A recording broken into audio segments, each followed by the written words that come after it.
IPL 2025ರ 36ನೇ ಪಂದ್ಯದಲ್ಲಿ Rajasthan Royals ಹಾಗೆ Lucknow super Giants ನಡುವೆ ಜೈಪುರದಲ್ಲಿ ನಡೆದ ಪಂದ್ಯದಲ್ಲಿ ಲಕ್ನೋ ಸೂಪರ್ ಜೈಂಟ್ಸ್ ನಾಯಕ ರಿಷಬ್ ಪಂತ್ ಟಾಸ್ ಗೆದ್ದುಕೊಂಡು ಬ್ಯಾಟಿಂಗ್ ಮಾಡೋದಕ್ಕೆ ಡಿಸೈಡ್ ಮಾಡಿದ್ರು. ಲಕ್ನೋ 20 ಓವರ್ಗಳಲ್ಲಿ 5 ವಿಕೆಟ್ ನಷ್ಟಕ್ಕೆ 180 ರನ್ ಗಳಿಸಿತು. ಇನ್ನು ಲಕ್ನೋ ಕೊಟ್ಟ ಈ ಗುರಿ ಬೆನ್ನಟ್ಟಿದ ರಾಜಸ್ಥಾನ್ ರಾಯಲ್ಸ್ ತಂಡ ಸೋಲ್ಬೇಕಾಯಿತು. ರಾಜಸ್ಥಾನ 5 ವಿಕೆಟ್ ಕಳೆದುಕೊಂಡು 178 ರನ್ ಗಳಿಸೋದಕ್ಕಷ್ಟೇ ಸಾಧ್ಯ ಆಗಿತ್ತು. ಲಕ್ನೋ ತಂಡ 2 ರನ್ಗಳ ರೋಚಕ ಗೆಲುವು ದಾಖಲಿಸಿತು. ಕೊನೆ ಓವರ್ ತನಕ ನಡೆದ ರೋಚಕ ಪಂದ್ಯದಲ್ಲಿ ಲಕ್ನೋ ಸೂಪರ್ ಜೈಂಟ್ಸ್ ಗೆಲುವಿನಲ್ಲಿ ಆವೇಶ್ ಖಾನ್ ಪಾತ್ರ ಬಹಳ ಇಂಪಾರ್ಟೆಂಟ್ ಆಗಿತ್ತು. ಅವರು ಎಸೆದ ಕೊನೆಯ 20ನೇ ಓವರ್ ಪಂದ್ಯದ ಗತಿಯನ್ನೇ ಚೇಂಜ್ ಮಾಡಿಬಿಡ್ತು. ರಾಜಸ್ಥಾನ್ ರಾಯಲ್ಸ್ ಗೆಲ್ಲೋದಕ್ಕೆ ಲಾಸ್ಟ್ ಓವರ್ನಲ್ಲಿ 9 ರನ್ ಬೇಕಾಗಿತ್ತು. ಶಿಮ್ರಾನ್ ಹೆಟ್ಮೈರ್ ಹಾಗೆ ಧ್ರುವ್ ಜುರೇಲ್ ಕ್ರೀಸ್ನಲ್ಲಿದ್ದರು. ಡೆಲ್ಲಿ ಕ್ಯಾಪಿಟಲ್ಸ್ ವಿರುದ್ಧ ಇದೇ ರೀತಿ ಸಂದರ್ಭವನ್ನು ರಾಜಸ್ಥಾನ ಫೇಸ್ ಮಾಡಿತ್ತು. ಆಗ ರಾಜಸ್ಥಾನ ಕೇವಲ 9 ರನ್ ಗಳಿಸಬೇಕಾಗಿತ್ತು. ಹೆಟ್ಮೈರ್, ಜುರೇಲ್ ಕ್ರೀಸ್ನಲ್ಲಿದ್ದರು. ಪಂದ್ಯ ಸೂಪರ್ ಓವರ್ ತನಕ ತಲುಪಿತು. ಡೆಲ್ಲಿ ಗೆಲುವನ್ನು ತನ್ನದಾಗಿಸ್ಕೊಳ್ತು.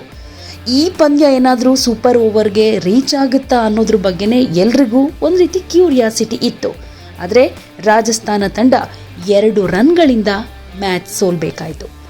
ಅಷ್ಟಕ್ಕೂ ಆ 20ನೇ ಓವರ್ನಲ್ಲಿ ಏನಾಯ್ತು ಗೊತ್ತಾ? ಮೊದಲನೇ ಎಸೆತದಲ್ಲಿ ಆವೇಶ್ ಖಾನ್ 1 ರನ್ ಅಷ್ಟೇ ಕೊಟ್ಟಿದ್ದು. ಇನ್ನು 2ನೇ ಎಸೆತದಲ್ಲಿ ಶಿಮ್ರಾನ್ ಹೆಟ್ಮೈರ್ 2 ರನ್ ಕೊಟ್ಟರು. 3ನೇ ಎಸೆತದಲ್ಲಿ ಹೆಟ್ಮೈರ್ ಕ್ಯಾಚ್ ಕೊಟ್ಟು ಔಟ್ ಆದರು.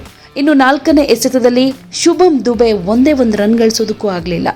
5ನೇ ಎಸೆತದಲ್ಲಿ David Miller, Shubham Dube catch ಕೈ ಬಿಟ್ಬಿಟ್ರು. ಈ ವೇಳೆ ರಾಜಸ್ಥಾನ 2 ರನ್ ಗಳಿಸ್ತು.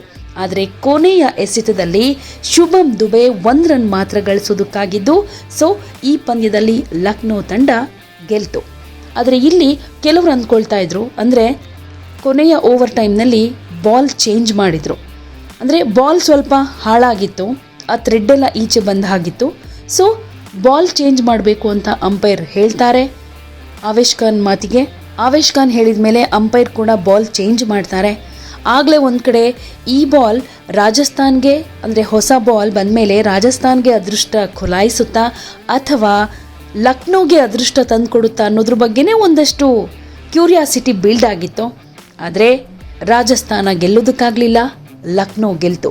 ಕೆಲವರಂತೂ ಬಾಲ್ ಚೇಂಜ್ ಆಗಿದ್ದಕ್ಕೇ ಹೀಗಾಗಿದ್ದು ಅಂತೆಲ್ಲ ಸೋಷಿಯಲ್ ಮೀಡಿಯಾದಲ್ಲಿ ಒಂದಷ್ಟು ಮಾತನಾಡ್ತಾ ಇದ್ದಾರೆ. ಬಟ್ ಏನೇ ಆಗಿದ್ರೂ ಆವೇಶ್ ಖಾನ್ ಎಸೆದ ಕೊನೆಯ ಓವರ್ನ ಸ್ಪೆಲ್ ಸಖತ್ತಾಗಿತ್ತು. ಇದರಿಂದ ರಾಜಸ್ಥಾನ ರನ್ ಗಳಿಸೋದಕ್ಕಾಗಲಿಲ್ಲ.